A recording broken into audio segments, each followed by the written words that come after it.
Check 1, 2.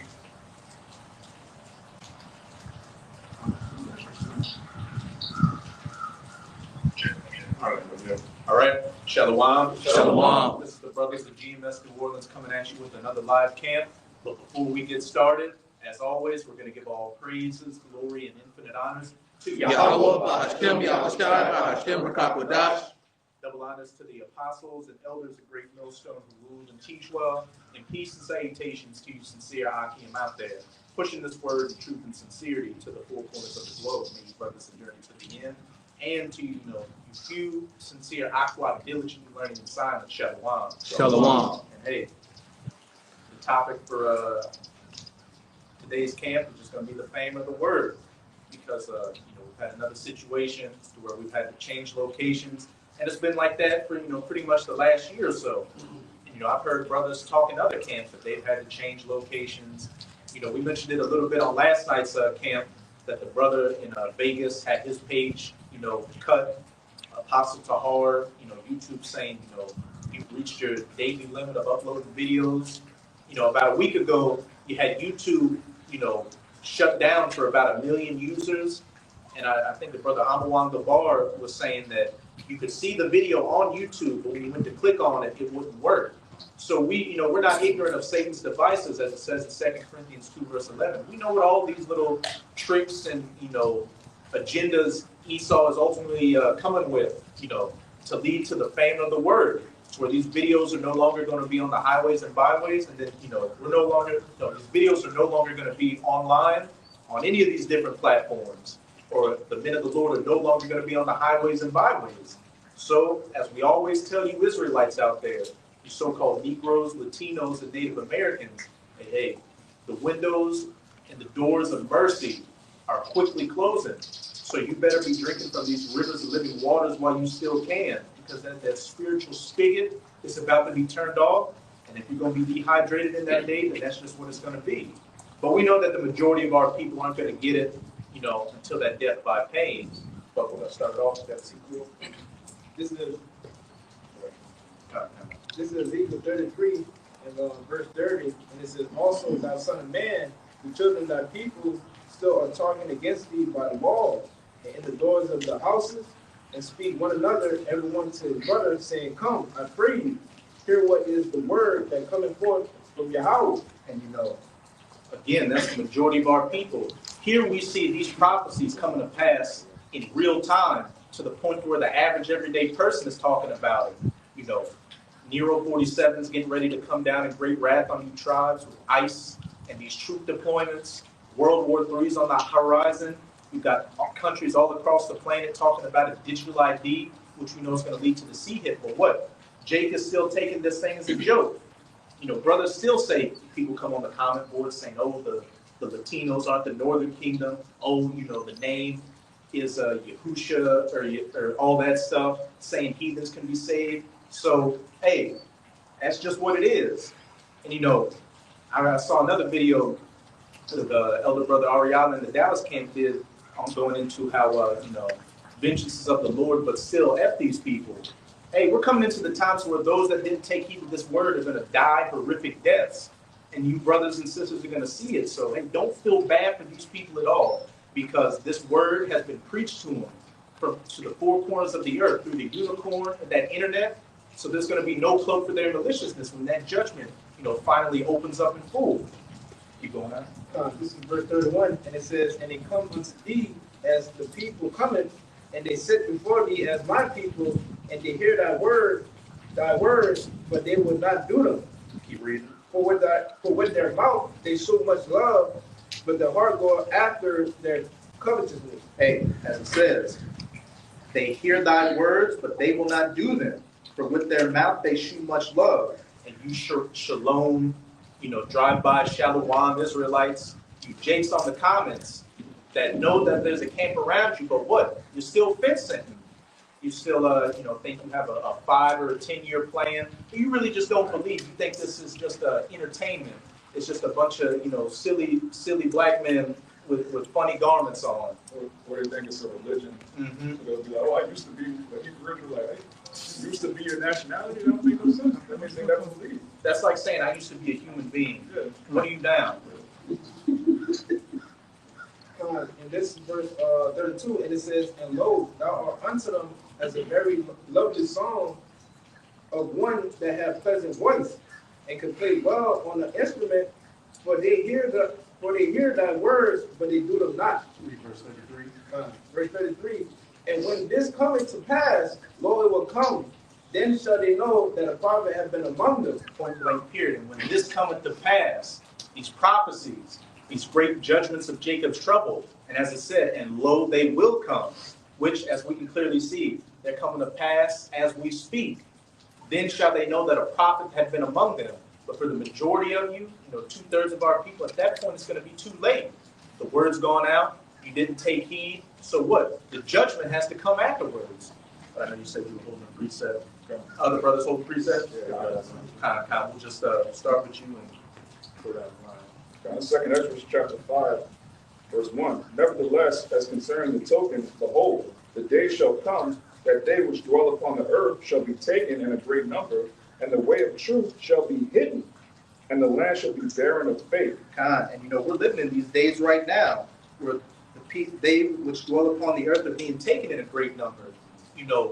Spiritually and mentally, Esau has this veil over these people and has got them confused on many different levels. And then the physical aspect's going to come when Yahweh Hashem Yahweh Shai starts having people being taken in great numbers physically, getting sent back to the spirit world. But as I said, and the way of truth shall be hidden, and the land shall be barren of faith. You can clearly see, especially in America, this is a faithless, barren land. But as I said, the way of truth shall be hidden. As we're going into the famine of the word, where these video epistles are no longer going to be online, and the men of the Lord are no longer going to be on the highways and byways. And again, with just all this moving around we're doing and all these things happening with these social media platforms, we see that this is at the door. When it's to the point to where your average everyday heathen is has talking points that line up with what the men of the Lord have been prophesying, it's too late. That means, those birth pains are about to lead to, those contractions are about to lead to the birth, this baby of judgment, of Jacob's trouble being delivered. Actually, could you jump to verse 9 and read to verse 11 about Shah? 2 Ezra 5, verse 9. It says, and salt water shall be found in the sweet, and all friends shall destroy one another. Then shall wit hide itself, and understanding withdraw itself into a secret chamber. And salt water shall be found in the sweet. That can be literal with poison water out here, or what? Waters of things being good. Salt being found in situation just being bad out here. And all friends shall destroy one another, which we can go into many precepts. 2 Ezra 15, 2 Ezra 6.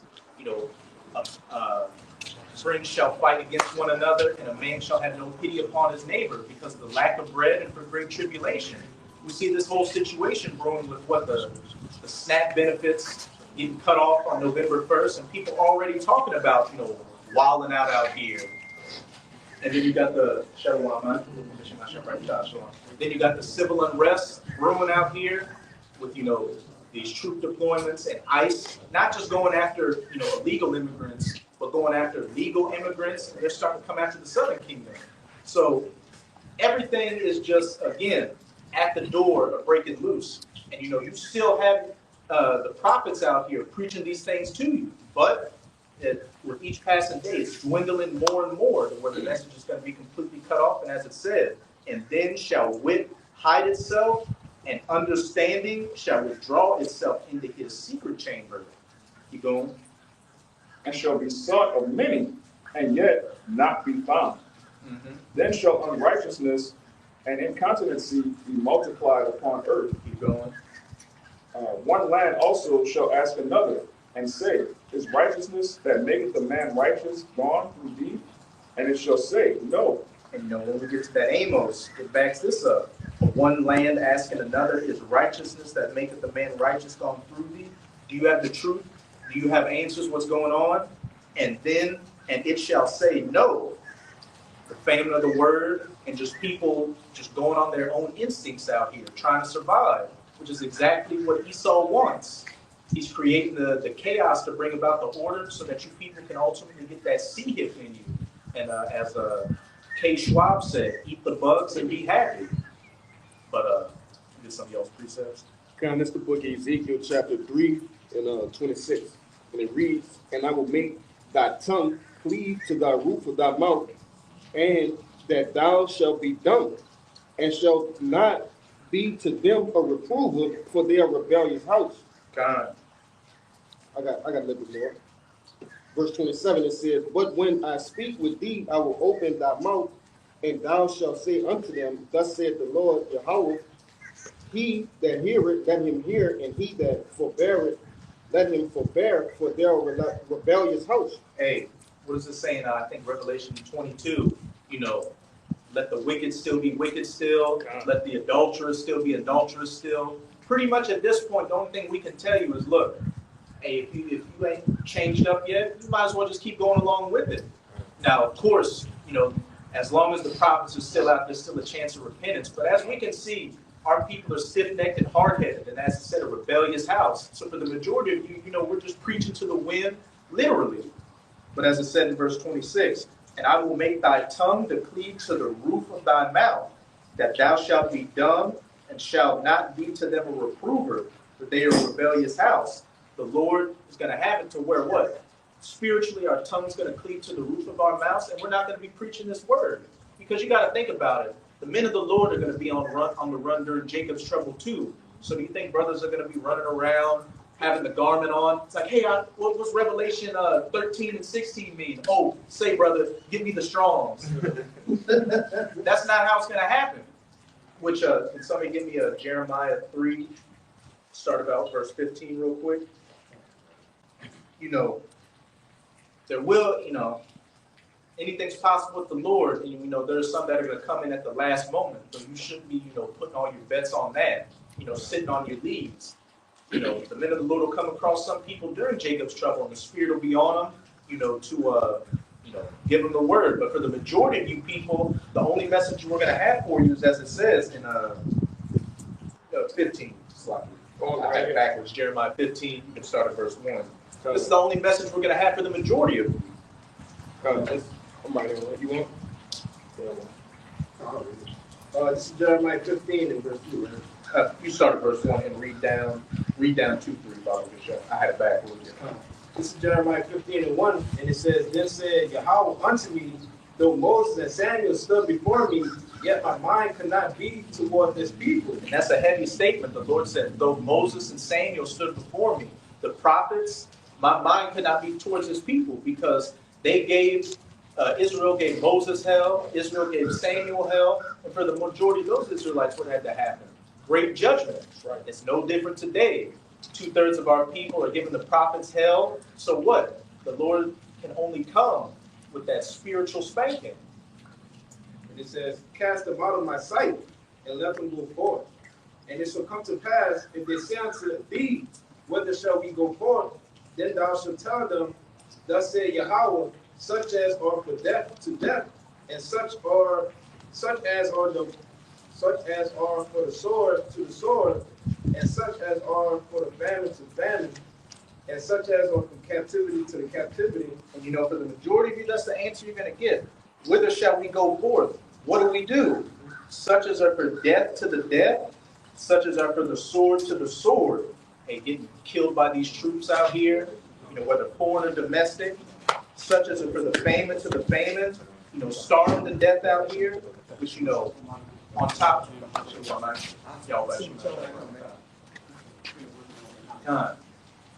of these, the looming threat of these government benefits getting cut off, you've got people talking about how the U.S. farm industry is in a state of chaos right now.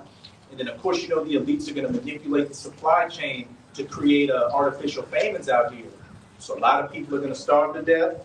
And and such as are for the captivity, to the captivity, getting sent to these detention centers out here, like what? Alligator Alcatraz, the Cornhusker Clink up in Nebraska, the literal Alcatraz. They're sprouting up detention centers all across the country to send you Israelites there. They constantly have like job applications, come work at this plant, come work at this. They don't call them concentration centers, but I mean that's clearly what it is, man. You saw your help for it. Mm-hmm.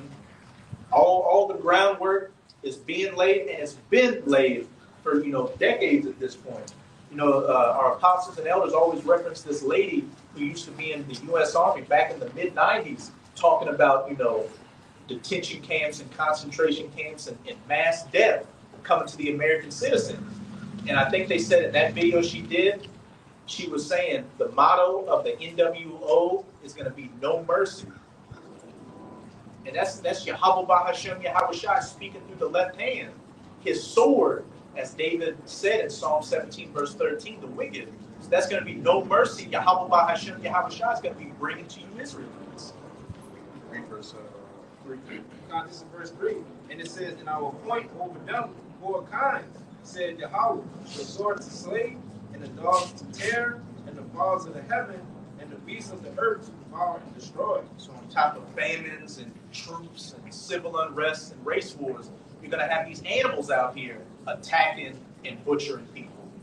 This is the nastiness of the scriptures, which we try to warn our people about. But for the majority of you, this is just something you're going to lean against the wall and listen to and think it's just for entertainment. But we'll get back to some of those precepts. We'll just go down the line. This is Shalom, man. this is the book of Psalm, chapter 145 and 18. It says, the Lord Yahweh is nigh unto all them that call upon him, to all that call upon him in truth. He will fulfill the desire of them that fear him. He also will hear their cry and will save them. The Lord preserveth all them that love him, but all the wicked will be destroyed. You can break it down. You're just backing up the brother, pretty much the Lord has it, set up, to the people that's sitting here, doing his work, that's calling out to him, the Lord is going to protect. Okay, but at the end of the day, the people that's continue to be niggas, that's continue to disregard the Lord, they're set for their judgment, which we want to come at the end of the day. Yes, the book of Isaiah 55, verse 6, it says, seek ye the Lord while he may be found, call ye upon him while he is near. Verse 7, let the wicked forsake his way, and the righteous man his thoughts, and let him return unto the Lord, and he will have mercy upon him, and to our power, for he will abundantly for us. But 2/3 of our people, they're not seeking the Lord. What are they doing? They stop and they mock. They hate the message that we send. And we tell them, like, look, you don't seek the Lord in these times while he's near, while his hand is out. The prophets, the men of the Lord, you will be destroyed. And that's going to be a sad case, Jacob's trouble. Just like their brothers made a word, like, don't let the, it's a scripture in Jeremiah, I think it's chapter 7, it says, let them not cry, pray not for these people, because they had a chance to repent. They had a chance to take heed. What are they doing? All man's wickedness, scoffing, all type of Read verse 11. In Isaiah 55. Isaiah 55, verse 11 reads, so shall my word be that goeth forth out my mouth, and it shall not return to me void, but it shall accomplish that which I please, and it shall prosper in the thing whereunto I sent it. Backing up that Ezekiel 33, we started off with. In 33, what did it say? For when these things shall come to pass, and lo, they will come, then shall they know that a prophet hath been among them. As it says right here, so shall my word be that goeth forth out of my mouth. It shall accomplish all that which I please, and will not return unto me void. So the fame of the word is coming. And what comes after the prophet's not speaking is that great judgment, which there is no escaping that. You've got a lot of Israelites out there that like to say, oh, we've been through enough. Jacob's trouble already happened. Well, if that's the case, then why, when it talks about Jacob's trouble, it says it's been a time like no other? Jake's in for a rude awakening. And for the majority of you, you're not going to get woken up spiritually until those troops are kicking in the doors and sticking that bayonet in your face. This is Amos 8, it started at 11.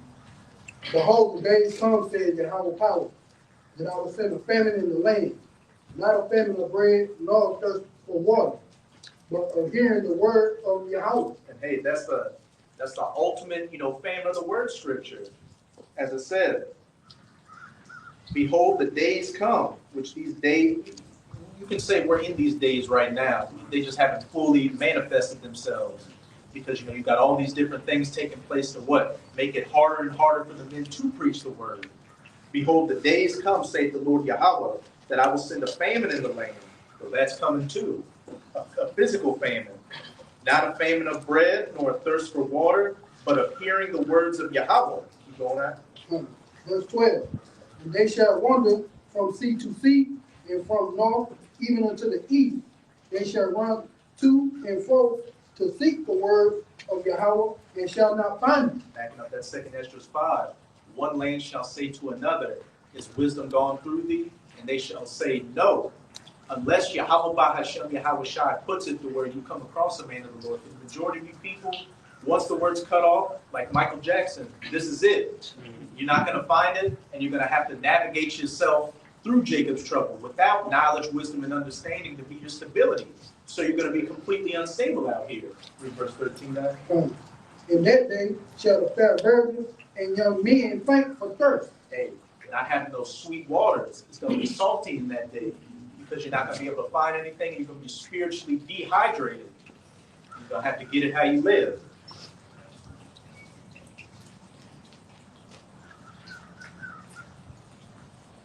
We'll come back to that one.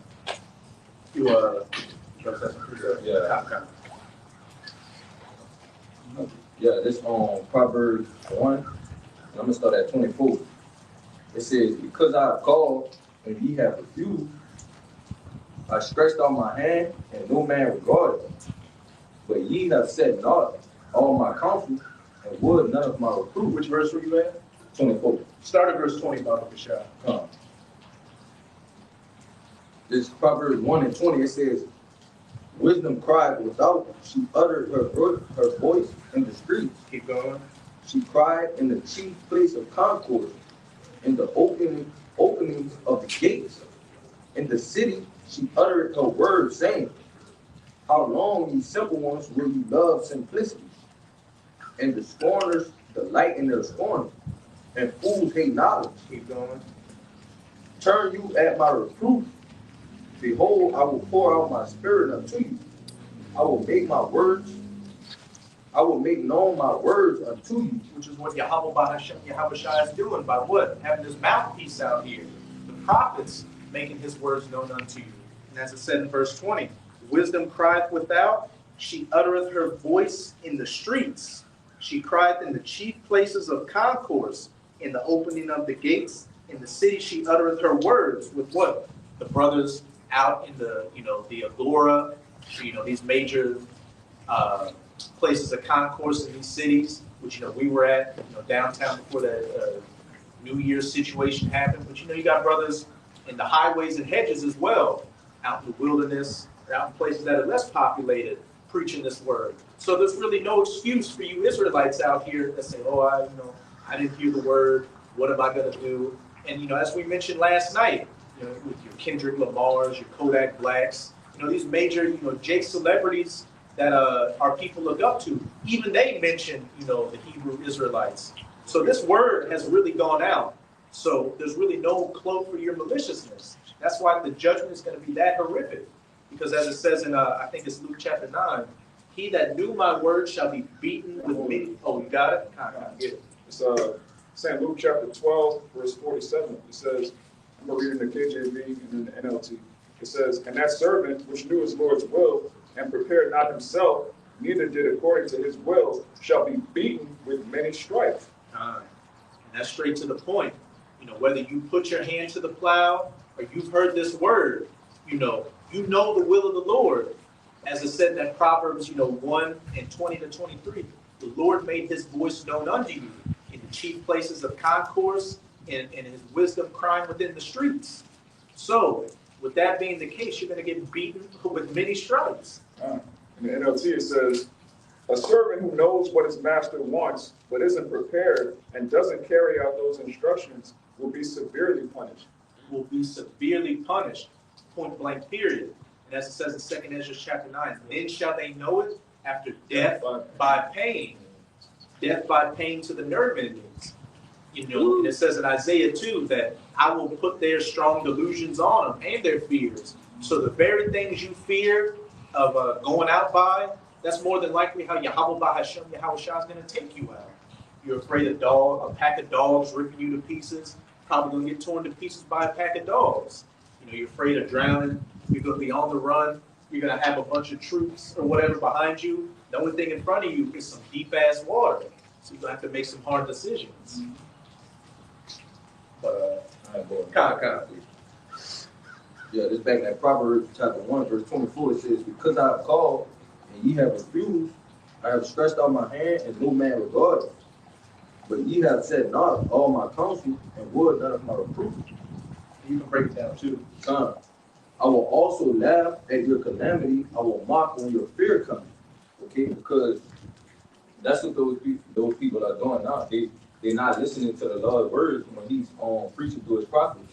Okay, so when those things is happening to him in Jacob's trouble, he gonna laugh as they laughing now.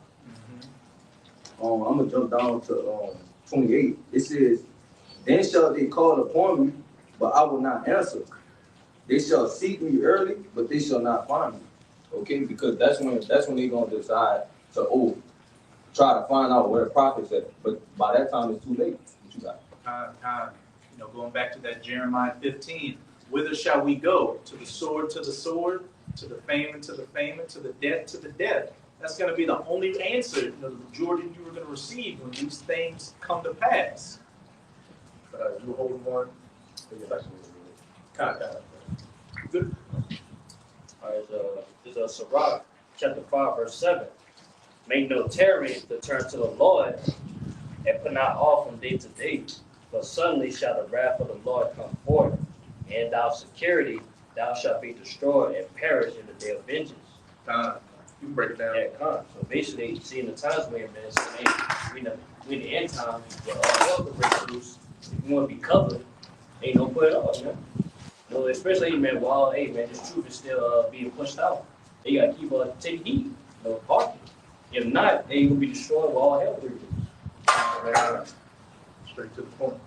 I was just going back and For the precept real quick. This is Ecclesiastes 12:1. It says, remember now thy creator in the days of thy youth, while the evil days come not, nor the years draw nigh, when thou shalt say, I have no pleasure in them. And we know we're basically surpassing that time where we're entering into the evil time, man. Okay? And the people have a chance. They have an opportunity to come back to the Lord. Okay? You know what I'm saying? Because what do people do? They wait until the last minute to come and serve the Lord in the first place. Right? They wait till they're sick, right? Until they're bedridden, or when they're in dire distress. But the Lord's not going to answer them this time, man. He's not going to do what he did before for the nation of Israel, man. He's only seeking the elect of the nation of Israel. All right? Somebody give me Luke chapter 14. You can start at verse 16 and read down to about verse 24. Just to back what those brothers are saying. Because, you know, the doors of mercy are still open. So, you know, put not off day to day to, you know, come into the Lord. Because, you know, this spiritual supper, you know, this feast is being prepared as we're about to get in this parable that Yahushua gave. So, you know, freely eat. Because once the food's gone, hey, the party's over. Said from 16 to 24, right? This the book of St. Luke, chapter 14, and verse 16. And it reads, then said he unto him, a certain man, it's in red letters, a certain man made a great supper and bade many. Yahweh Bahashem, Yahweh Shai. Have this great supper being made right now. You know, the other brother Yakina says all the time, you know, this is like a spiritual buffet. You know, we feed brothers, and then brothers that come in, it's their job to feed the men that come in after them. But what we're constantly doing is feeding this spiritual bread and this spiritual water, which is Yahweh Shai, as he said in John, unto the people.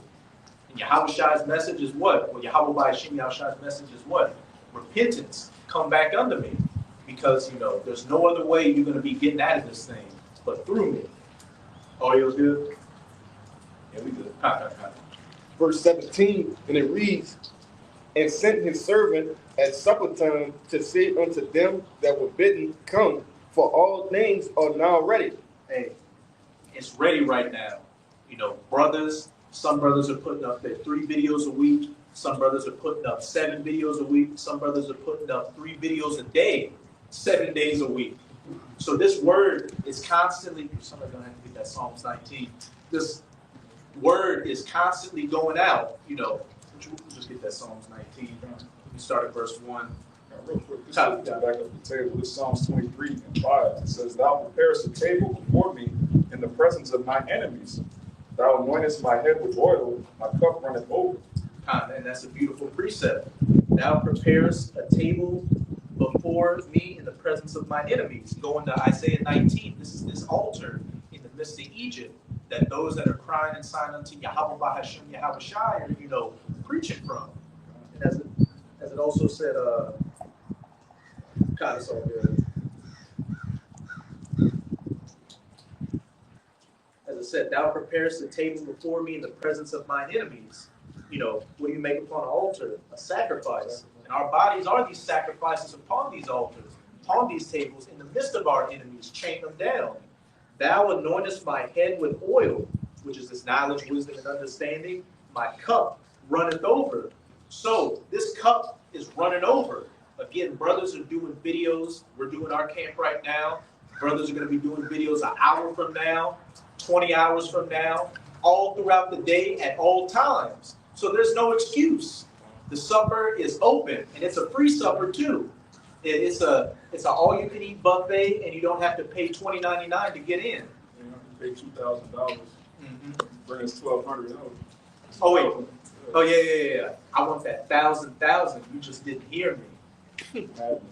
Kyle, you can jump to that Psalms 19 and get back to that Luke. In Psalms 19 and 1, it says, The heavens declare the glory of the Most High, and the firmament showeth his handiwork. You know, these satellites, the unicorn, out in the second heavens, low orbit space, beaming these internet signals from one end of the earth to the other, showing the works of Yahweh Bahashem Yahweh Shai through his men. It says, Day unto day uttereth speech, and night unto night showeth knowledge. So day and night, every hour of the day, this word is going out.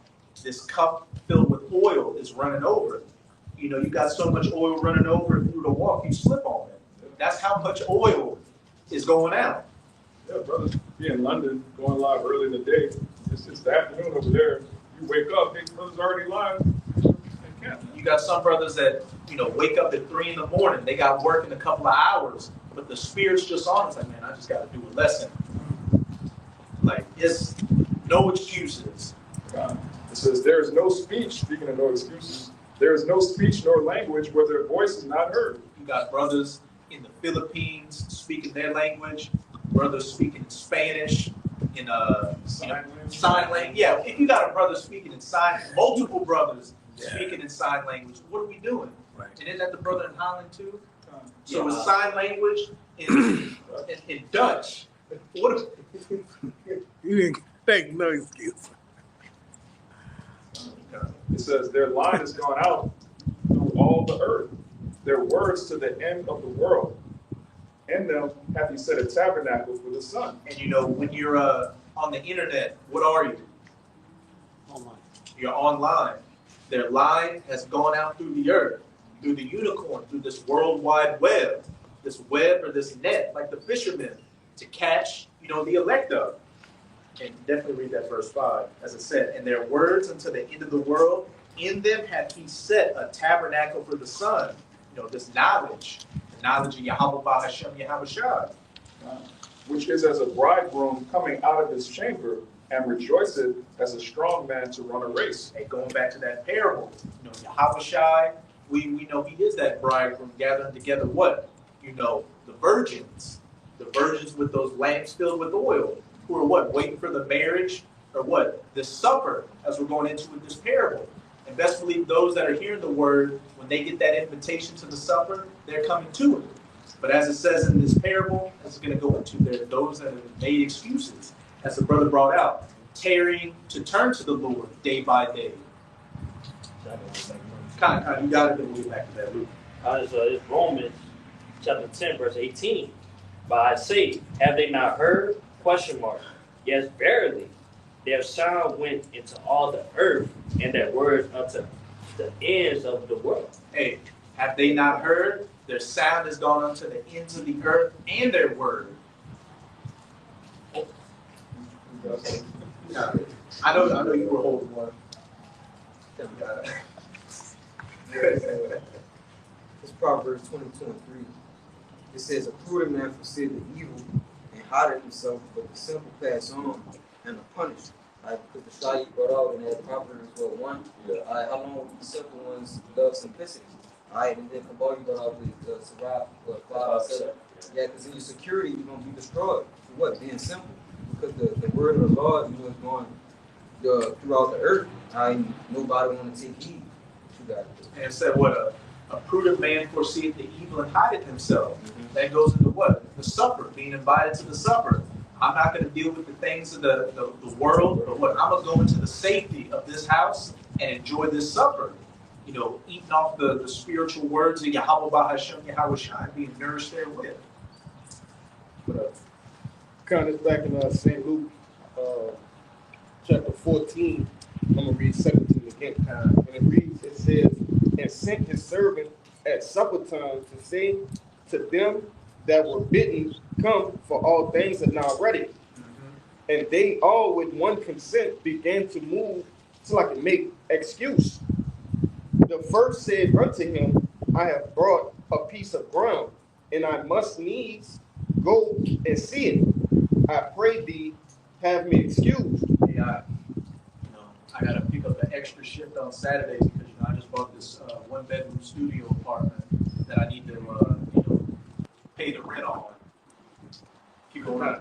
Verse 19, and it reads, it says, and another said, I have brought 5 yoke of oxen, and I go to prove them. I pray thee, have me excused. Yeah, I just bought that G-Wagon. I just bought that Land Rover. I got to pay this car note, so I got to pick up some extra shifts. And then, when you do come to camp, you say, oh, this isn't a camp car. I'm leaving that at that. I'm going to come do the work after I make 30 bucks. Verse 20, and it reads, here's the hot button issue right here. Verse 20, it reads, it says, and another said, I have married a wife, and therefore I cannot come. Hey, I have married a wife, and I cannot come. Jake putting all his energy into the woman. The woman, the kids can't make it to camp because you gotta take them out on Saturday because the woman's begging you for your time. You popping the woman on a Friday night, so I'm unclean. Knowing that camp's the next day, just excuse after excuse after excuse. Verse 21. So that servant came and shewed his Lord these things. Then the master of the house, being angry, said to his servant, go out quickly into the streets and lanes of the city, and bring in hither the poor and the maimed, and the halt and the blind. And the servant said, Lord, it is done as thou hast commanded, and yet there is room. Keep going. And the Lord said unto his servant, go out into the highways and hedges, and compel them to come in, that my house may be filled. As I said, so the servant came and shewed his Lord these things, and the master of the house, being angry, said to his servant, go out quickly into the streets and the lanes of the city, and bring hither the poor and the maimed and the halt and the blind. Jake out here that just spiritually messed up. And the servant said, Lord, it is done as thou hast commanded, and yet there is room. What does it also say in the scriptures? The harvest is plenty, but the laborers are few. Hey, there's a lot of work to still be done out here. As Apostle Tahar says, there should be a camp on every street corner in America. But as you can see, it's always ever been a few good men preaching the word. Verse 23, and the Lord said unto his servant, go out into the highways and hedges, and the highways and byways, the chief places of concourse, even the hedges, the places that are less populated, and compel them to come in, that my house may be filled. And I'll just read verse 24. For I say unto you, that none of those men which were bidden you shall taste of my supper. And that is not where you want to be. To have heard this word, and a brother can also give me that parable of the talents. To have heard this word and had the opportunity to preach it, but what? You just didn't take heed and you put it to the side. You thought you had I got plenty of time. They're talking about a digital ID, but it's not to see him. The prices are somewhat cheap. No, you may not even, you got to think about it like this. You may not even make it to Jacob's trouble with that mindset. Your Jacob's trouble might be the next day when the Lord comes upon you as a thief in the night, and that job or that woman or whatever you're neglecting the Lord for. You're driving to go deal to it, you get in a wreck, and you go right up before the Heavenly Father. That's not the end you want to have. But I know some brothers probably hold some precepts too. Kind of, who get some of y'all's brothers' precepts and go that parable. Real quick, this is the book of Ephesians. You can break it down too. Ephesians 5 and 15. It says, "See then that you walk circumspectly, not as fools, but as wise, redeeming the time, because the days are evil. All right, wherefore be ye not unwise, but understanding what the will of the Lord is." So, redeeming the time. And I got the word here in online etymology. Strong's G 1805. It says to make wise and sacred use of every opportunity for doing good, so that the zeal and well doing are, as it were, the purchase money by which we make the time of our own. It's like make the time our own. Okay, but again, we have this opportunity to do it right the first time. So we shouldn't have any type of excuses, letting a woman get in the way, letting money get in the way. When we know that this is the opportunity of a lifetime, that's only going to come on. And when you say once, you got to put the emphasis on once. Yeah. This is a once in an eternity lifetime, not just this lifetime, but for the rest of eternity. Because Abaratazai, brothers and myself, you sincere brothers that are doing the word are of that elect number. But whoever that number is, once they're signed, sealed, and delivered, that's going to be your testimony for the rest of eternity. There's going to be no do-overs. Like you say, this is the very last lifetime you're going to have to prophesy against the heathen. The heathen in the kingdom are going to be in total subjection. So this is the last time that we're going to be the underdogs. We're going to have to warn our people. We're not going to have to warn nobody in the kingdom of heaven. We're not going to worry about nothing, man. So this is the final chance to do it.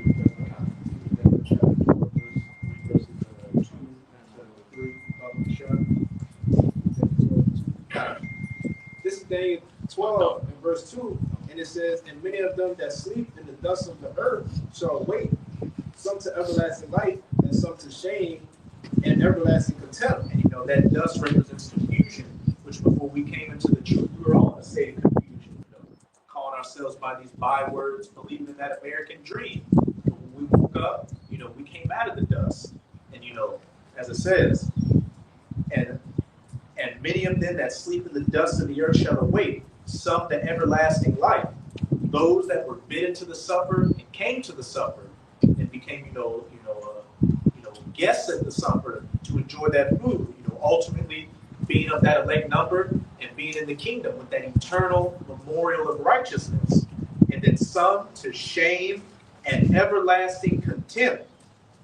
So just as the elect are going to have that eternal memorial in the kingdom, those that, feigned the hand at the word, didn't spend this grace period to take heed to the word, your reputation the rest of the kingdom is going to be somebody who gave up, somebody who put this world, who put Esau before the Lord. Yeah, you're going to be good, you're going to be good in the kingdom, you're going to be at peace and everything. But when you see the elect and, the reputation that they're going to have, that's going to make you think in your mind, well, and especially if you were around the men of the Lord, if you knew of the word, how much more is that going to sting? And that's just, as it said, everlasting contempt. And I think I speak for all the brothers here. I'm trying my damn hardest to get that everlasting, righteous memorial and not that everlasting contempt. Because I don't know bros understand how long eternity is. Try to think about when eternity ends. Exactly. Yeah, it's crazy because everything you experience in this world, whether it's heartache, depression, or whatever you're going through, at the same time it was all. You eventually get over it. You're not going to eventually in the kingdom just You're like, okay, I'm part of 144,000 now. No, that's it. All right, you're still gonna be good. You're still gonna be Israelite. You're still gonna be rich or whatever. But as a man, you want to be like at the top. Especially top con. Yeah. I would say we'll be above average. We'll be just average Jake. We'll be above. No Jake man, Israelite man, Negro, Latino, or Native American has ever been satisfied with average. And all these brothers here had aspirations in their lives, and whatever they wanted to put their heart into, Jake wanted to be the top of his field in.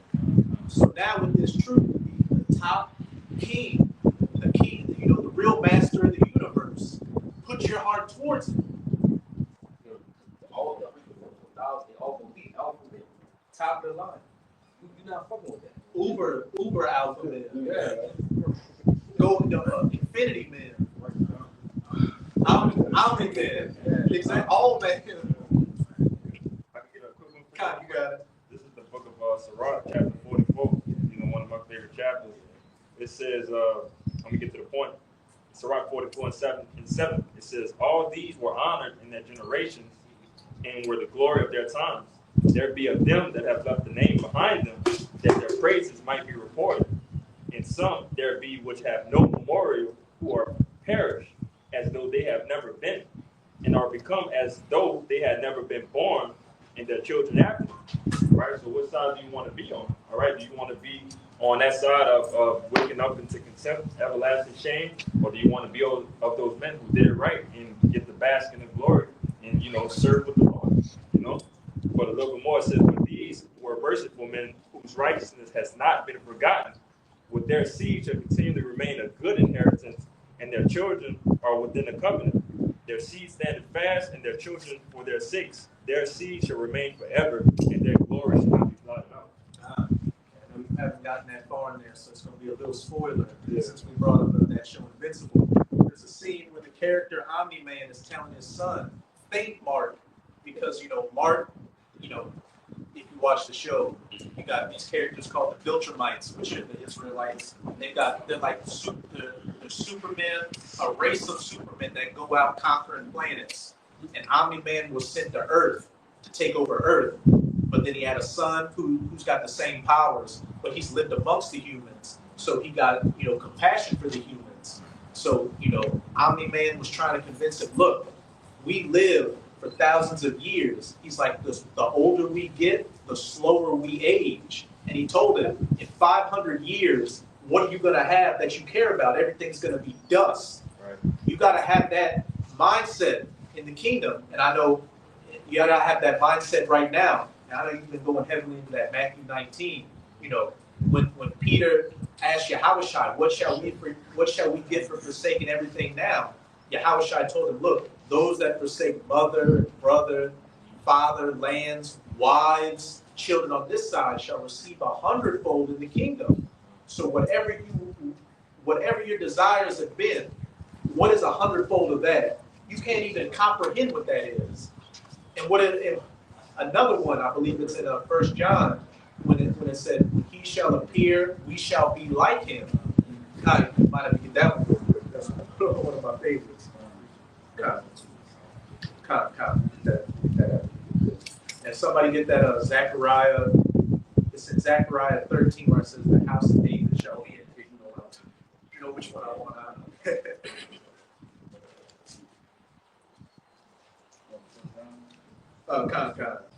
Yes.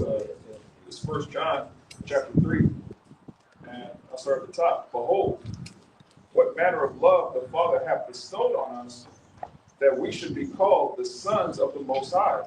Therefore, the world knoweth us not, because it knoweth him not. And hey, that's a very exclusive club to be of the elect on this side, where the majority of our people are going to get cut off, and they're not going to take heed to it. It says, beloved, now are we the sons of the Most High, and it doth not yet appear what we shall be. But we know that when he shall appear, we shall be like him, for we shall see him as he is.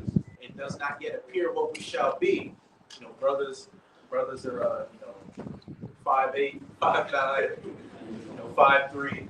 Brothers bowling, brothers got health ailments. We just look like feeble men. Then on top of that, the reputation we have is, niggers, spics, time toes, the worst of society.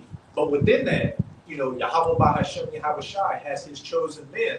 As it says in 1 Corinthians, I made the foolish things of the world to confound the wise. These feeble forms with the mighty spirits in them to confound this world. And then when Yahweh Shai comes, that's when the body is going to catch up to the spirit. When we get those new spiritual bodies, and we shall appear as he is. I was just going to say, and as it says in Romans, being joint heirs with him. I was going to say, that's the spirit that the Apostle Paul wrote that, because his appearance was contemptible. People read his letters and thought he was like a giant man, but he was just a regular Jake, man. Same with us. Get it real quick. This is the book of Romans, chapter 8. Let me start at 16. It says, Start at verse 1. Verse 16, it says, the Spirit itself beareth witness with our spirit that we are the children of the Most High. And because, especially with the prophets, the spirit of the prophets is subject to the prophets. What the prophets did in old times, prophesying both against many kingdoms, of great evils and wars and pestilences, we're here doing the exact same thing. The Spirit bears witness who the prophets are, and just Israel in general. The characteristics that our people had, whether righteous or wicked, bearing witness who they are. Verse 17, it says, and if children, then heirs of the Most High, and joint heirs with Hamashiach, if so be that we suffer with him, that we may also be glorified together. And the great sacrifice, the innumerable sacrifice that Yahweh Shai made for us, what was his reward? Sitting at the right hand of the Father, waiting to come and reclaim his kingdom, to where everything, as it says in Revelation 5, above the heavens, on the earth, and beneath the earth, are going to bow down at his feet. So if we're going to be joint heirs to him, that means existence is going to bow down to our feet as well. Keep reading that. Read verse 18, and then you got yours. In verse 18, it says, for I reckon that the suffering of this present time are not worthy to be compared with the glory which shall be revealed in us. Straight to the point. For I reckon that the sufferings of this present time are not worthy to be compared with the glory that shall be revealed in us. Back in that John, and when he shall appear, and we shall be like him. And what you got brothers 20s, 30s, 40s, and in the grand scheme of things, several decades of being alive is nothing compared to an eternity of peace and dominion and rulership. So with this little time we have to make our calling and election sure, hey, make the most of it, because this is the last opportunity to do so. And going back to that Daniel chapter 12, you want to wake up to that everlasting praise and honor, and not to that everlasting contempt. Before you get yours, you read that verse, that next verse in that Daniel. This is Daniel 12:3, and it says, and they that be wise shall shine as bright as the brightness of the firmament, and they that turn many to righteousness as the stars forever and ever. And you shall shine and be bright like the stars of heaven forever and ever, having that glow, that eternal glory about you. I often think about that dream that brother had a couple of years ago, where it was the kingdom of heaven, and he said he was just flying in the dream, and he flew, he was flying, and you had all the other Israelites, in the kingdom, and one of them said, that's one of them, and he said as he was flying over them, all of them bowed. Like, just imagine a wave of people just bowing and lowering their head as you fly over them. That's the glory that awaits the 144,000. But to get that glory, you have to do the work. And as it just said in that Romans 8, whatever little baby shit you're going through right now, flush it down the toilet, because we've got eternal glory waiting for us. Kind of.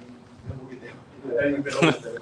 You alluded to this a few times. I just wanted to read it. It's the book of Sirach, chapter 18, verse 9. The number of a man's days at most are 100 years, as a drop of water unto the sea, and a gravel stone in comparison of the sand. So are 1,000 years to the days of eternity. So 1,000 years is nothing like a drop of a pebble in the sea to eternity. Like, just for a second, think about eternity. Like, just think, man, living for eternity.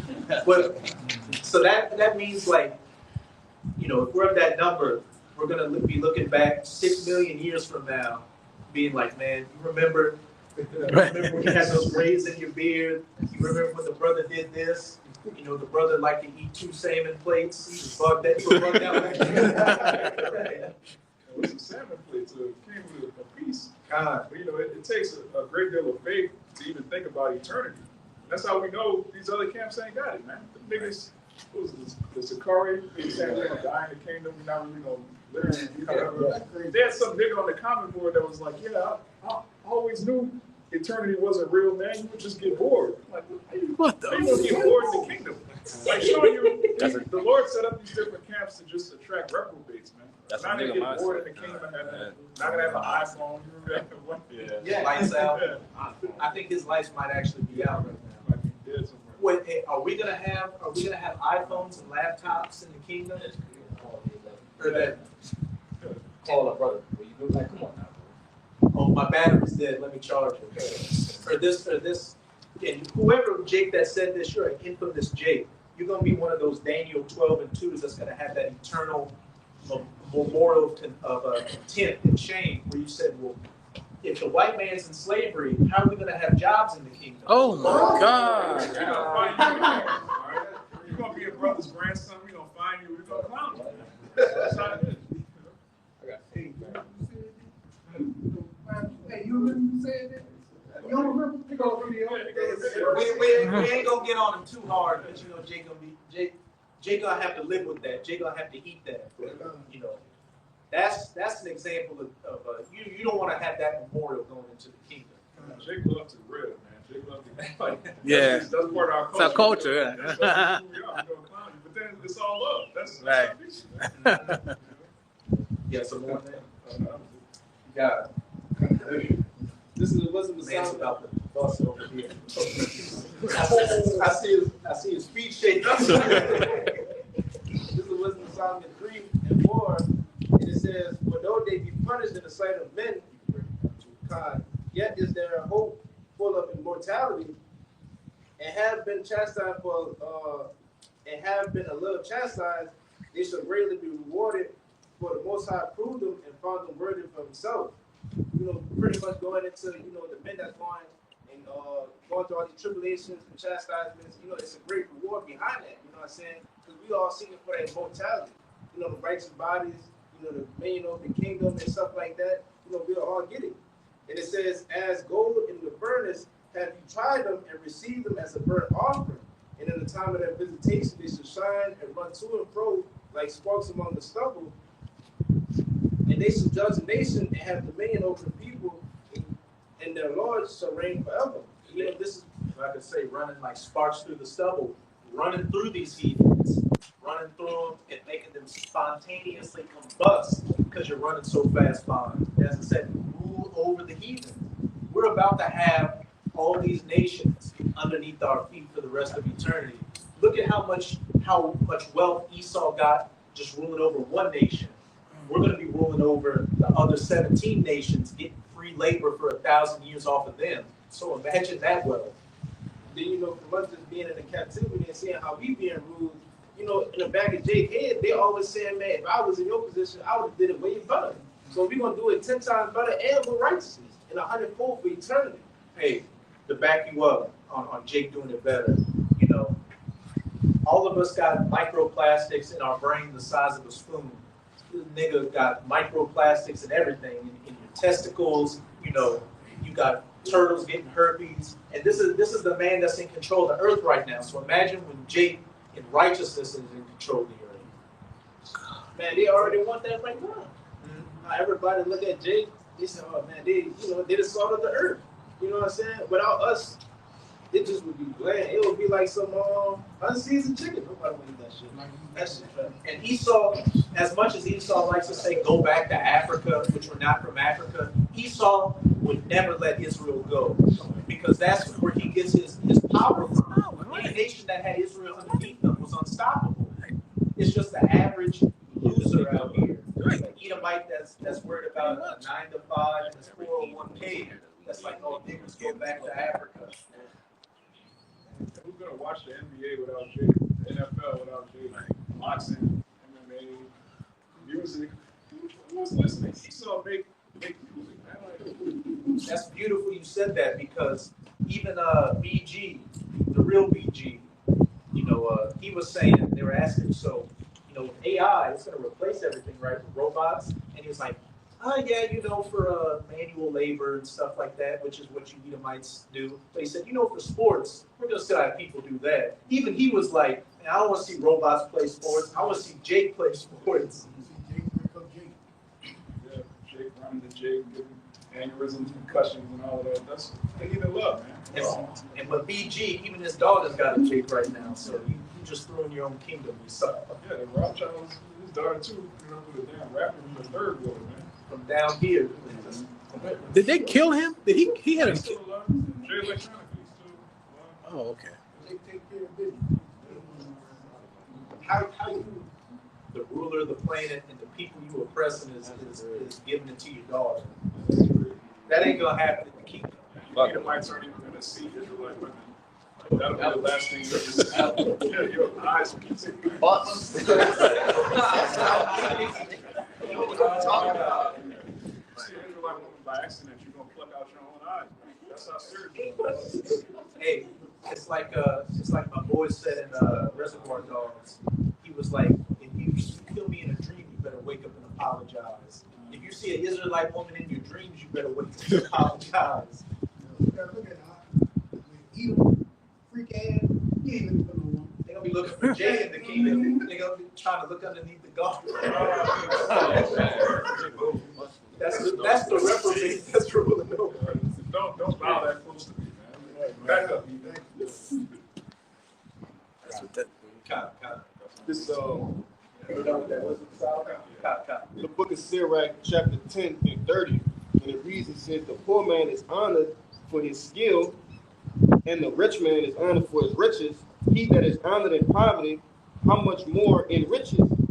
And he that is dishonorable in riches, how much more in poverty? Just going back to what these brothers was, saying, hey, nothing will be how it is without Jake. So how much more in the kingdom, man? Hey, this devil is low and he's all the way at the top. So what about when he's at the bottom in the kingdom of heaven? Man, he's gonna be lower than low. He's gonna return back to that base of base men. He's gonna be the base of base. If that's the thing, And you made a beautiful point. I can't remember how it came up in the conversation, but I forgot the point. but pretty much, just backing up what the brother was saying. Oh, now I remember. It's like with any other nation outside of Esau, you can, even though these nations hate Jake, the one thing everybody has in common is they hate you so-called white people. You can start a conversation with a Moabite or a so-called Chinese person, an Ishmaelite or Arab, and it gets on Esau, and we can come to some common ground. And that's why while you're in your rulership, everybody hates you. They just go along to get along because you're in power.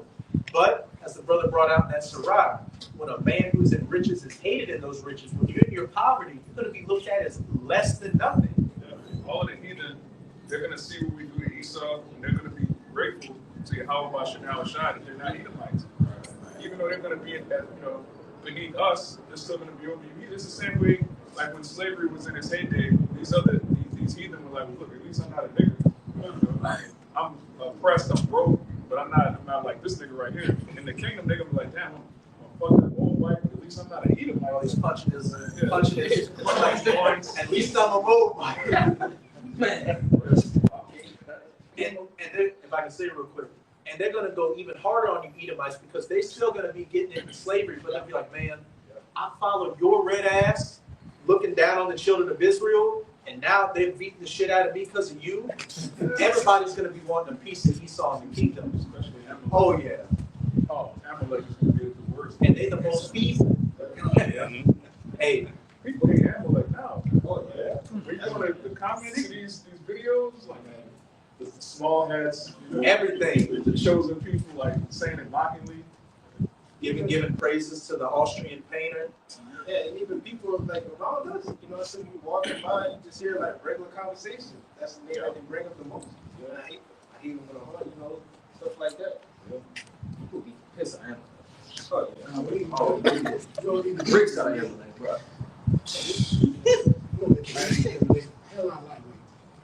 I'm telling you. Man, hey, Amalek's a bad boy.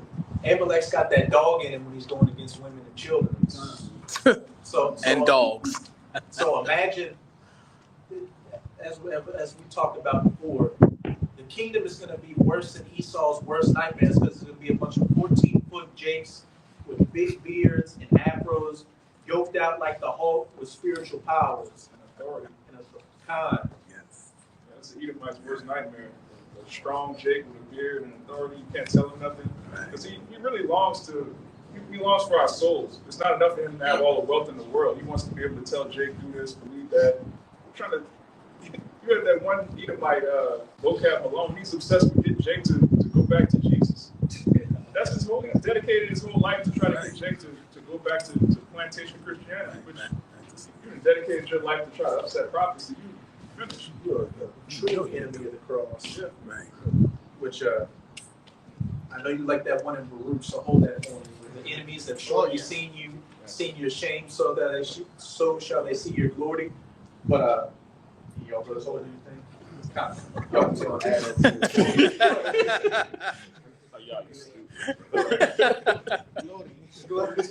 I get excited. His Hispanic side coming out. Vocab when they're small to even make an Edomite 12-tribe chart. Yeah, That's I saw how that. crazy and delusional he is. I saw that shit. You know, It is, man. But he trying to be like Jake. He trying to be a rapper and all that. I'm trying to be a prophet, I guess. And I remember one time he was, and he's still trying to sneak in to be Israel. He said, yeah, my dad's a whatever, but he's like, my mom's Italian, so, I'm full of that ragu. No, you're not. Not at all. Nice try, Henry. You're full of that mayonnaise. You're full of that spoiled mayonnaise.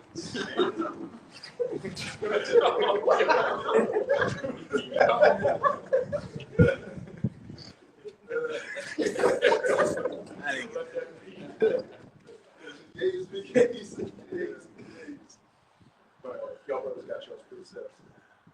You can break it down too.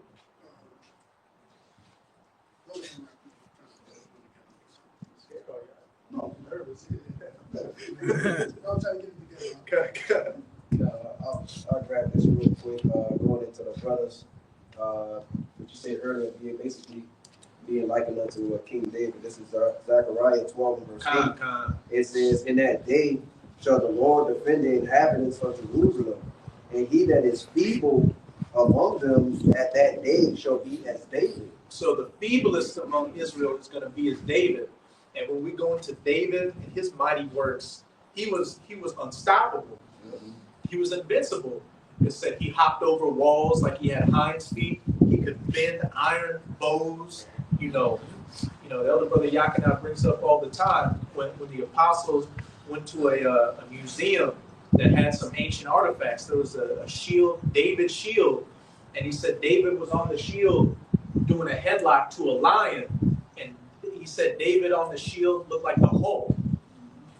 Can you imagine it said David played with lions cubs and bears.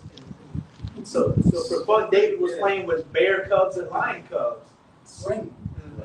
Yeah, I think he had also said his crown was like the size of a basketball for 50 pounds. And his sword was like 75 pounds or something. I believe it's is it 1 Samuel, 2 Samuel 12, where it talks about him when he took the Ammonite king crown, and they say they weighed a talent. Then I looked the talent up and it's 75 pounds. Mm-hmm. Oh my God. Can you imagine walking around with 70 pounds on your head? Like nothing? Like you just chilling on your throne with 70 pounds on your head. Yeah, our stature. So that shows the strength of our people in the past. And David was the Israelite of Israelites. So the feeble amongst us is going to be as David. Now let's see what the part 2 says. And the house of David shall be as God, as the angel of the Lord before them. And the house of David shall be as God. What does that even entail? Like, and the powers that come with it, from ever, ever. Yeah. You got it. All right. This is the book of Luke 16. I'm gonna start at verse 19. Just wanted to, like you said, how Amalek will be a slave in the kingdom, and how we gonna rule him. The parable of Lazarus and the rich man. Verse 19. There was a certain rich man which was clothed in purple and fine linen and fared sumptuously every day. And there was a certain beggar named Lazarus, which was laid at his gate full of sores. Lazarus represents Israel as the other name. And that certain rich man is Amalek, who we talking about earlier. They got all the riches on the earth right now. God, those dogs licking the swords of these heathens, put the gas stations and the Chinese chicken joints in the weed shops into our communities, feeding us poison while they live in the suburbs, living fat off of our misery. Verse 21.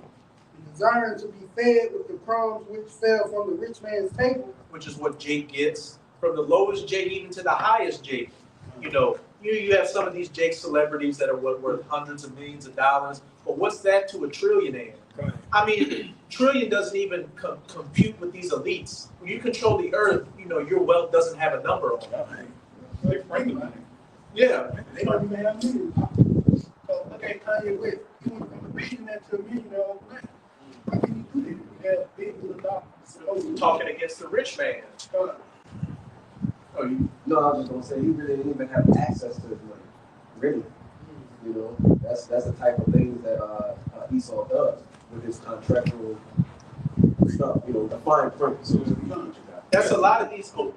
I was gonna say Esau could turn off the banks anytime. Go get your money. They got armed guards, Chase, JP Morgan. Put your money with Esau, it still is. That's his face. When your face is on the money, like you're through. If you're not the nation whose face is on the money, you're through.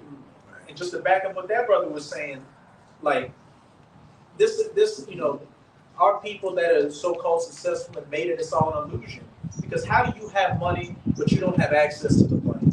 I gotta go get permission to go get money from the bank. Even when you try to withdraw more than like 10 bands, they ask you why, fill out this form. Submit this to the IRS. But it's your money, but you got to get permission to get your own money out the bank. You can't even carry, like $5 because if you get pulled over with it without a receipt or something to be there, they can confiscate that. This is not yours. All right. Moreover, the dogs came and licked his soul. You say with the other nation, coming in the Jake neighborhood with their business. And it came to pass that the beggar died and was carried by angels into Abraham's bosom. The rich man also died and was buried. In hell he was lifted up. In hell he lifted up his eyes, being tormented and seeing Abraham before all, and Lazarus in his bosom. And that hell is Esau in slavery in the kingdom. Because as brothers always say, heaven and hell represents a condition.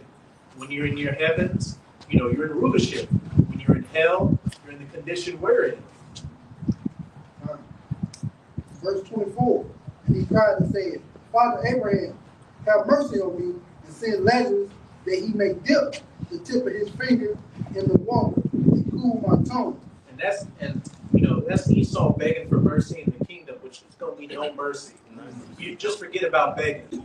You're going to have to drink that cup to the dregs. And we even see this spirit with these Edomites now. Just look back with 911. That's when Esau gets attacked, that's when he wants Jake to come and help defend him. Come help whenever anything bad happens, especially now. With this government collapsing and Nero 47 being a tyrant, that's when Esau is like, we're all being oppressed by the elites. We all got to come together. I said, now they won't come together, and now y'all saying, we've been something. We laugh at y'all, you go on TikTok and Instagram, they just crying, weeping, crashing out, living great. We loved it. We loved it. Jake's brushing his teeth in the morning listening to that laughing. Jake eating and drinking, just laughing at him, and it just any old people. That big spit.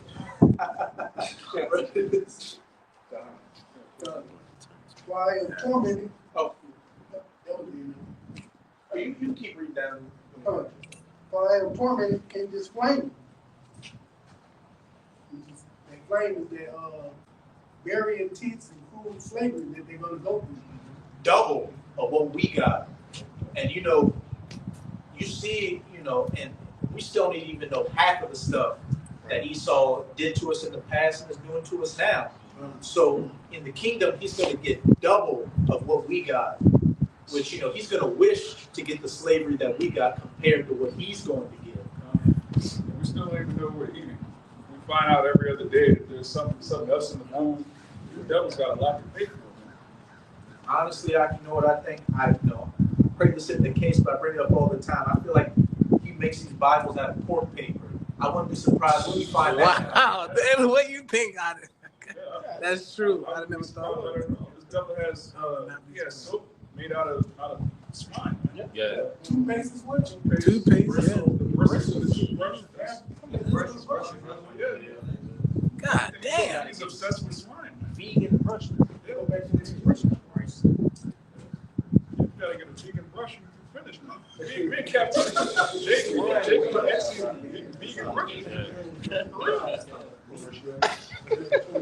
Oh, man. Alright. Verse 25. But Abraham said, Son, remember that thou in thy lifetime receivest thy good things. Hey, you had your time to rule.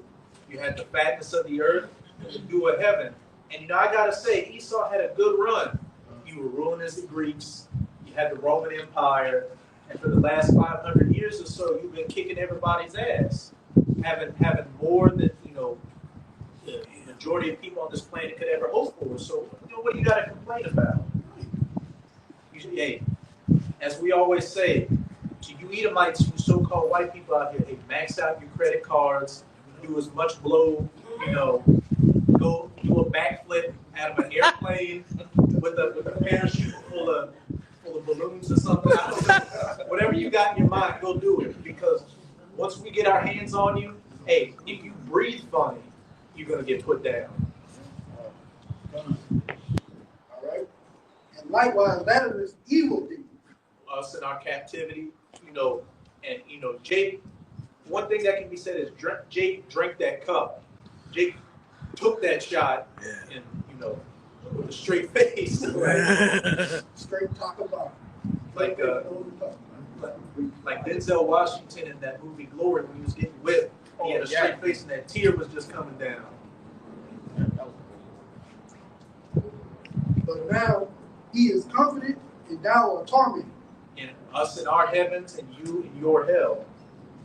And besides all this, between us and you, there is a great gulf fixed, so that they which will pass from hence to you cannot, neither can they pass to us that would come from them, from thence. You can stop there.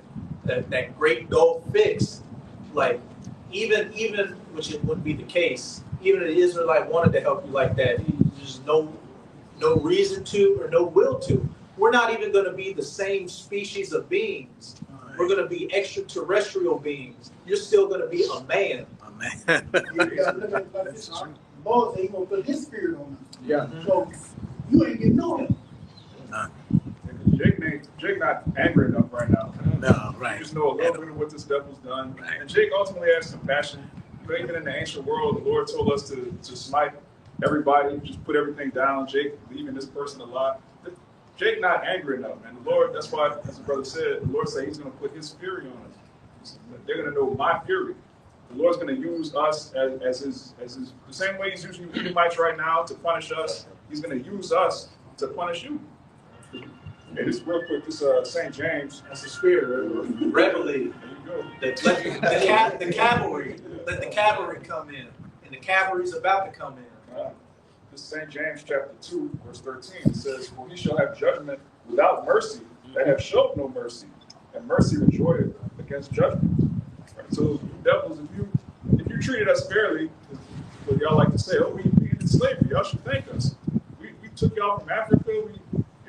Well, hey, whatever you did to us, we're going to do to you double. So you're so proud of your history, you have nothing to worry about. All right, if you treated the so-called Negroes, Latinos, and Native Americans fairly, then you have a fair treatment coming to you. You should be happy.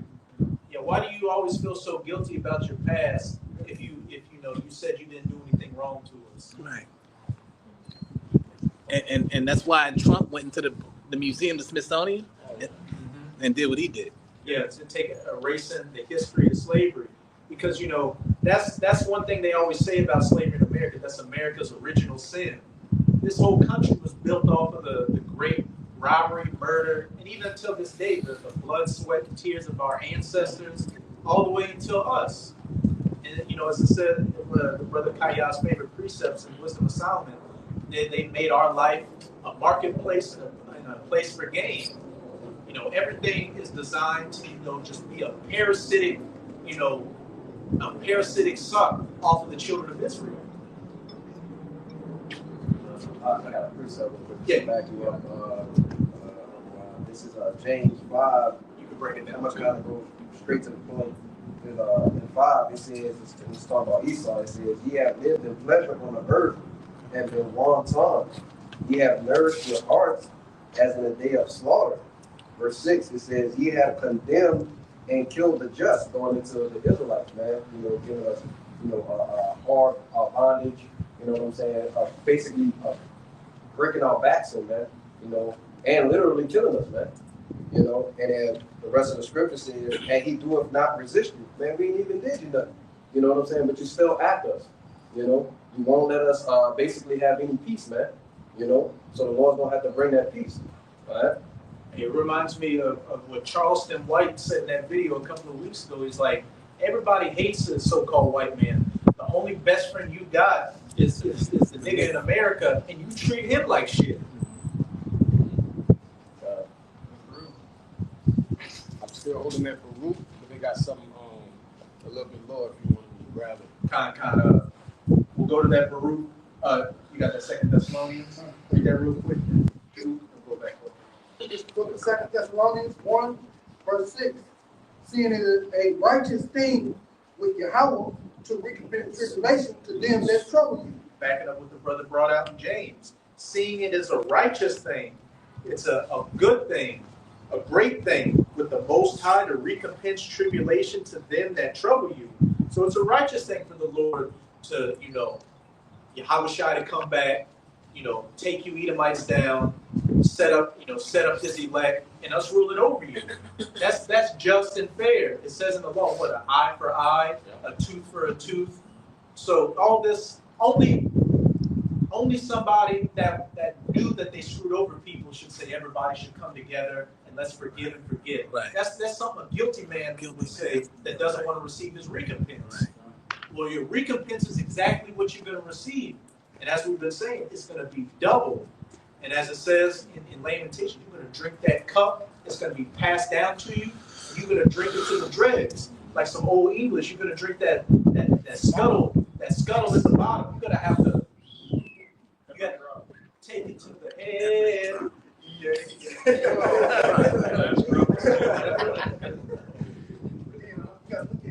Even while saying that, they beat us. They still beat us. They ain't quit. Yeah, they're saying we should come together while still violating them. They're crazy. Right. It's not like they stop. But you can get yours. This Isaiah 51 and 22. It says, "Thus said thy Lord, Yahweh, and thy power that bringeth the cause of his people. Behold, I have taken out of thine hand the cup of trembling." That's the spirit. That's the one I was thinking about. "Even the dregs of the cup of my fury, thou shalt no more drink it again, but I will put it into the hand of them that afflict thee, which have said to thy soul, Bow down, that we may go over. And thou hast laid thy body as the ground and as the street to them that went over." You got it. Yeah, so basically, like the brother said, they're going to drink the dregs of the cup, the same cup they gave us. All right, but we're going to reward them double. All right, so they're going to get and like you said, we don't know everything that's been done, all the wicked and the evil that this devil has done. We only know a small portion. All right, so they're gonna get that 100% times 2. God. You're gonna get this treatment. I remember that movie, Birth of a Nation, where the Jake was trying to starve himself to death, so he wouldn't eat. So what they did is they took that cornmeal and made it a paste and broke Jake's teeth and stuck a funnel in his mouth and force fed him. And that's just what we know they did to our people. So imagine that times 2. But you're gonna drink that cup down to the dregs, and you're gonna get seconds. You're gonna do a cake stand with that cup. Come on, we gotta hold on. And even when you choking and it's coming out of the side, it's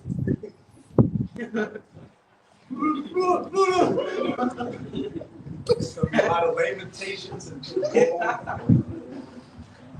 got it, man. This Revelation 18, instead of 5. It says, "For her sins have reached unto the heaven, and the Most High have remembered her iniquities.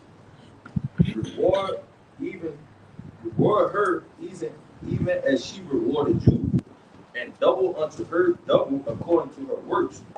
In the cup which she had filled to her double." You got it. But that's just backing up that point of them having to get double of what they have done to us. As a brother brought out, earlier, that this cup is running over with oil. With us preaching this word, that cup of slavery is going to be running over for you. That's a cup that's never going to run out until that 1,000 years are up. This is Revelation 13:9. It says, "If any man have an ear, let him hear. He that leadeth into captivity shall go into captivity, and he that killeth with the sword must be killed with the sword. Here's the patient and faith of the saints." And that's straight to the point. He that hath an ear, let him hear, vocab. Because I know you tried to say, oh, that doesn't mean that. That's exactly what it means. I can't think of any other interpretation for that. He that leadeth into captivity, the transatlantic slave trade, colonialism in America, shall go into captivity. He that killeth with the sword, the whole history of our people. And we're just talking about this current rulership you have. We ain't even gotten to the Greeks or the Romans. You still have to pay for Cain. You have to pay for all that. So that's compounded interest of slavery that's coming to you. Okay, I said it don't mean that. Guess what? In the kingdom, you're gonna understand the scriptures perfectly. You're gonna be able to break down every verse dealing with captivity and slavery. It's gonna be your reality. You're gonna live the scriptures. You're gonna live the curses. All you Amalekites that want to be Jews, you're gonna have the curses of the 12 tribes of Israel. All right, Deuteronomy. Well, let me get it. Congratulations.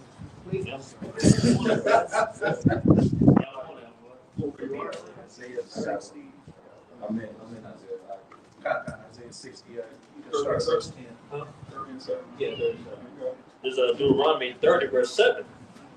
"And the Lord thy power will put all these curses upon thy enemies, and on them that hate thee which persecute thee." Right. All of the curses of Deuteronomy 28 chapter, verse 15 to 68, that's going to be reality for you heathen, especially you Edomites.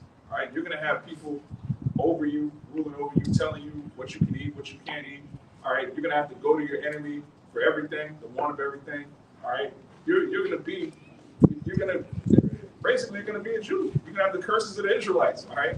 Now, you're not going to have the reward or the blessings, but you're going to know what it feels like to be under a divine curse. All right. It's going to last 1,000 years. God, backing up that book. What did he say to the rich man? Hey, you had your time to live, sumptuously. So, hey, when time's up, time's up. You don't want to sit to it. We don't eat my camps. We might have to make us do that. Just for our youth. I'm not even going to do that. I don't want any fun in the kingdom. Think about that. Just a bunch of Edomites.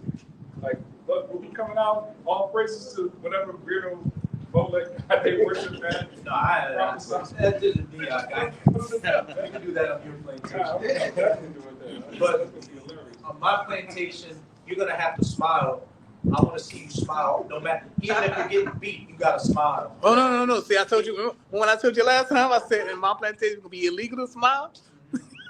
You're going to have to smile on mine. gonna be illegal. Hey, don't smile. You better grow some teeth and smile. Where's your teeth at? You knocked them out, Lord. Well, you better find some. That's teeth to put crazy. in That's there. weird, man. Hey, I can get through just a minute back out. I said if they're caught smiling at me, you slacking on your pet. Like, wait, I'm not doing a good job fucking you up. All right, cool. Turn the heat up. Hey, that teeth will be up already. No slack. Yeah. Yeah. Nasty. So, quick precept to back you brothers up. This is Revelation 3 and verse 9. It says, "Behold, I will make them of the synagogue of Satan, which say they are Jews and are not, but do lie. Behold, I will make them to come and worship before thy feet, and to know that I have loved thee." Right? So just going into backing your brothers up, going into Amalek, saying that they basically, J double O's and they not. But the Lord at the end of the day is going to have them come and worship us. You know what I'm saying? Being lords over them, rulers over them, man. That's what's coming with, the kingdom of heaven. Bring out that Isaiah to back him up. Where it said they shall come and bow down at thy feet. You can start at verse 10 and then read down to 16. It's Isaiah 60, and starting at 10, it says, "And the sons of strangers shall build up thy walls, and their kings shall minister unto thee. For in my wrath I smote thee, but in my favor I had mercy on thee." Favor, it's beginning right now with the elect waking up, and comes the salvation, and then the ultimate favor in the kingdom, where it says the strangers shall come unto thee and build up thy houses and thy walls, and kings shall minister unto thee. Slaves in the kingdom of heaven. That role reversal. Verse 11, it says, "Therefore thy gates shall be open continually, they shall not be shut day nor night, that men may bring unto thee the forces of the Gentiles, and their kings may be brought." Our gates are going to be open to constantly get our tithes from you. The first fruits of everything you have, the forces of the Gentiles, your gold, your silver, your frankincense, your myrrh, your stones, everything, your son, daughters, all that, your other children for slavery. It's all going to be like a vacuum being sucked into Jerusalem. Verse 12, it says, "For the nation and kingdom that will not serve thee shall perish. Yea, those nations shall be utterly wasted." For the nation or kingdom that will not serve thee shall perish. Yeah, those nations shall be utterly wasted. Because not only will we be able to physically lay hands on them, but when you read in Zechariah 14, it says that the heathens that don't want to come up and worship on our high holy days, we can cause their lands not to rain.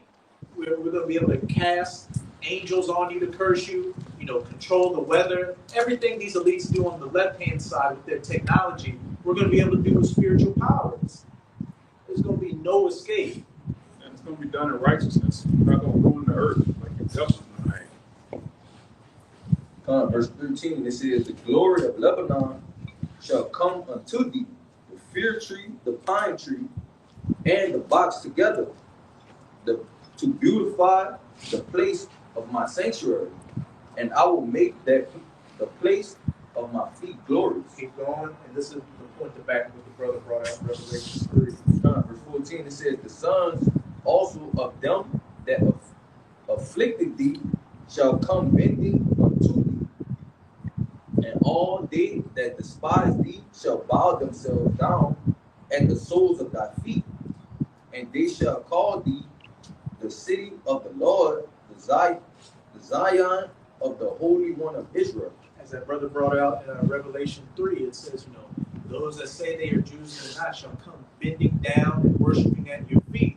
And as it says in this Isaiah 16:14, the sons also of them that afflicted thee, first and foremost with Esau, shall come bending unto thee, and all they that despise thee shall bow themselves down at the soles of thy feet, and they shall call thee the city of Yahweh, the Zion, the Holy One of Israel. And you don't want to accept or admit that we're Israelites now, well, that's going to be the first priority in the kingdom. Reverencing us as the sons of God. Verse 15, whereas thou hast been forsaken and hated, so that no man went through thee, I will make thee an eternal excellence and a joy of many generations. Verse 16. Verse 16, thou shalt also suck the milk of the Gentiles and shalt suck the breast of the kings. Thou shalt know that I, the Lord, am thy Savior, and thou Redeemer, the Almighty One of Jacob. Kind of straight to the point. What's that precept? Yeah, You can break it down too. in Jeremiah 49 and 12. For thus says Yahweh, behold, they whose judgment was not to drink of the cup have assuredly drunken. And art thou he that shall altogether go unpunished? Question mark. Thou shalt not go unpunished, but thou shalt surely drink of it. And that's showing that Esau even will drink of that cup of affliction. There is no getting out of this cup. The Lord has already said you're going to drink of it. We know he's not a man that he should lie.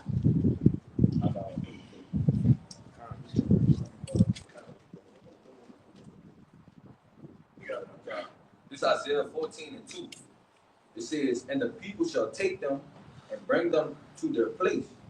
And the house of Israel shall possess them in the land of the Lord for servants and handmaids. And they shall take them captives who captives they were. And they shall rule over their oppressors. Straight to the point. They shall rule over their oppressors. Which chapter was that in? That was Isaiah 14. Kind. I know in another one it says too, where it's like, and kings shall be thy nursing fathers, and queens thy nursing mothers, and they shall lick up the dust of thy feet. Which they're literally not going to be licking up the dust of our feet. That's just for you freaks out there. That's just symbolic for them being in a low position, bowing down to us and reverencing us. 49. You got it? Yeah. You bring it out real quick. It's Isaiah 49 and 22. It says, thus says the Lord, Yahweh, behold, I will lift up my hand to the Gentiles and set up my standard to the people, and they shall bring thy sons in their arms, and thy daughters shall be carried upon their shoulders. And kings shall be thy nursing fathers, and their queens thy nursing mothers. They shall bow down to thee with their face toward the earth, and lick up the dust of thy feet. And thou shalt know that I am the Lord Yahweh, for they shall not be ashamed that wait for me. Hey, the faith and the patience of the saints to get that dominion and rulership over these nations.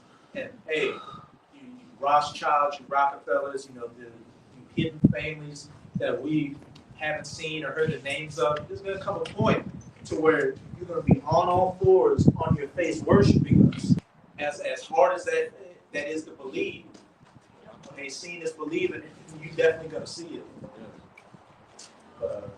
And I was just going to add on to what he was saying. It's so wicked now, in today's time, he used the verse for literally now. So he'll tell Edom if he's remorseful about doing X, Y, Z, lick my boot or kiss my boot. Go back to work Monday. Yeah, Right. He's still being oppressed, and he still do it to this day. That's crazy, man. We're going to close down that roof, but you brothers got just go to the last round. This is Sirach 33 and 25. It says, if thou set thy servant to labor, thou shalt find rest. But if thou let him go idle, he shall seek liberty. And that's what happened, in the past. After Jake took over the Roman Empire and ran those devils into the mountains, they had time to sit there and plot and scheme. And they came down, started wiggling their way into the royal families and positions of power, had the Renaissance, and here we are today. The first part said, if thou shalt put thy servant to work, thou shalt have rest. Keep him constantly occupied, as he keeps, these Americans occupied. That's why a lot of them don't even have time to think about rebellion or anything outside of a 9-to-5 when you're working 3 9-to-5s and living paycheck to paycheck. And it says, a yoke and a collar do bow the neck. So are the tortures and torment for an evil servant. Send him to labor that he be not idle, for idleness teaches much evil. They got that saying, what, idle hands are the devil's playground. And it says, set him to work as it is fit for him. If he be not obedient, put more heavy feathers. And you already gonna get double on you. So that's gonna be quad feathers on you.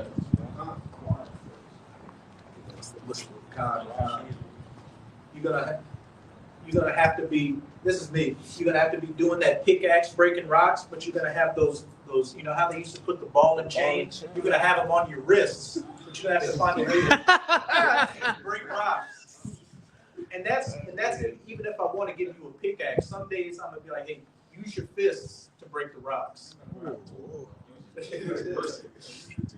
Use your face. Grab your brother. Grab your brother. Use the Amalekites as a pickaxe. Grab your nose.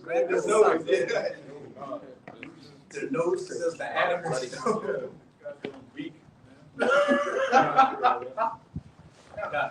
You have one yet. Any other brothers got any precepts or kind? Yeah, this Jeremiah 30:16. It says, therefore all they that devour thee shall be devoured, and all thine adversaries, every one of them, shall go into captivity. And they that spoil thee shall be a spoil, and all they and all that prey upon thee will I give for a prey. You can break it down. I'll read 17. For I will restore health unto thee, and I will heal thee of thy wounds, said the Lord Yahweh, because they called thee an outcast, saying, this is Zion, no man seek it after. Yeah, but it says, and all thine, therefore all they that devour thee shall be devoured, and all thine adversaries, every one of them. So when you go into Psalms 83, the Lord lists our enemies, it's chiefly you Edomites, man. So we were devoured by you and everyone under you, all the other nations, y'all gonna be devoured too, because y'all gonna get double that cup. That's the point. It's the book of Baruch, chapter 4, and verse 23. And it reads, it says, for I send you out with mourning and weeping, for Yahweh will give you to me again, with joy and gladness forever.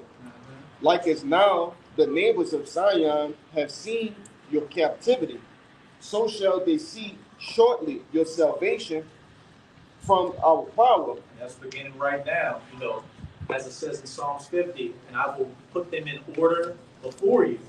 You're seeing the elect wake up and preach this word in truth, and, you know, bringing about the end of your rulership, as it says in Matthew 24, verse 14. You know, this gospel of the kingdom shall be preached in all the world for a witness unto all nations, and then shall the end come. Hence why Esau wants to bring the fame of the word to try to avert prophecy. But what does it say in Acts? We can do nothing against the truth, but for the truth. By you bringing about the fame of the word, you're just fulfilling prophecy. You're caught dead to rights. And it reads, it says, which shall come upon you with great glory and brightness of the everlasting. My children suffer patiently the wrath that has come upon you from Yahweh, for thine enemy has persecuted thee, but shortly thou shalt see his destruction, and shalt tread upon his neck. And, you know, we can see that these days are being shortened quickly. You know, this year's almost up. Like, it felt like January 2 months ago. And I've noticed within even my daily life, it's like the days are getting shorter, and then the hours within the days are getting shorter. It's like, okay, so I woke up, I'm at work, and then it's only a couple of hours, and it feels like, man, I don't even have time to finish the job. Like, I'm running out of time. So the Lord is speeding up the times for the elect's sake, and shortly we are going to see the destruction of this devil. And then the next part, tread upon his neck. When the elect come off those chariots and, you know, punch through those holes like Omni-Man and drag you out of those rat's nests, like the rats you are, and put the cold chains on you. I'm going to jump down to verse 30 and read a little bit of that. All right, Baruch 4 and 30, and it reads, it says, 35, it says, take a good heart, O Jerusalem, for he that gave thee that name will comfort thee. Miserable are the cities that afflicted thee, and rejoiced at thy fall. Miserable are the cities which thy children served, Miserable is she that receiveth thy sons. It's saying how miserable is America that received us, mistreated us, and, had joy over our downfall. Shortly, we're going to see your downfall. And as brothers have been saying, whenever we see you Edomites get on social media and cry and everything, that brightens my day more than anything. To see you finally get everything you deserve. And it hadn't even gotten bad yet. You've already broken down. So imagine when it gets worse. You Edomites aren't built for pressure. And as you always say, I don't know how they're going to make it through the 1,000 years. You're gonna be like it's gonna be like Weekend at Bernie's. You're gonna be dead, but it's gonna be a spirit in you having the body still working.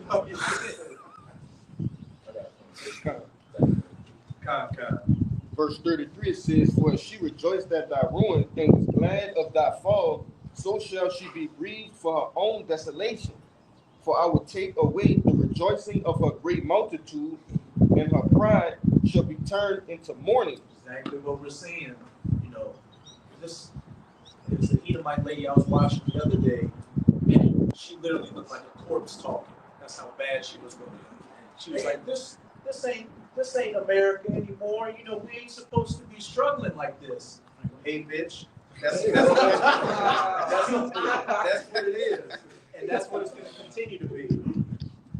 Verse 35, it says, for fire shall come upon her from the everlasting, long to endure, and she shall be inhabited of devils for a great time. When those missiles hit this place, and then it becomes that desolate wasteland, that eternal memorial where only those desert creatures are going to dwell here for. But this Sirach 25:7, it says, there be 9 things which I have judged in my heart to be happy. In the tent I will utter with my tongue. A man that had joy of his children, which Israel's finally going to have in the kingdom. What does it say? A little one shall become 1,000. Jacob will be able to sit down and actually, enjoy being, a father, a mother. You don't have to worry about my kids are going to school with some PDF files with green hair, teaching them about donkeys. Trying to be child support in the kingdom. Oh yeah. No rubbers. Able to produce. All right, be fruitful and multiply like we were intended to do.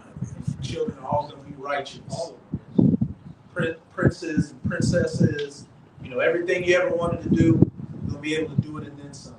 And if you want to sleep till noon, then sleep till noon. You don't have to get up at 6 in the morning. Not sleep at all. Yeah, not sleep at all. All right.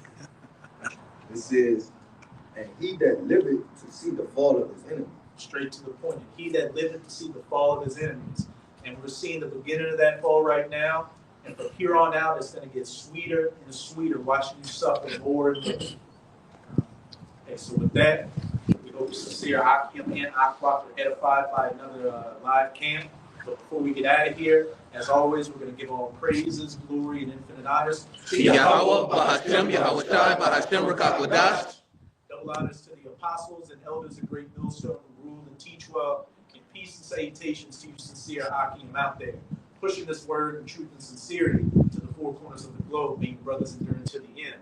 Ababa ball. Ababa ball. Ababa ball. Ababa ball. Ababa ball. Ababa ball. Kwam Yasharala. Kwam Yasharala. Shalom. Shalom.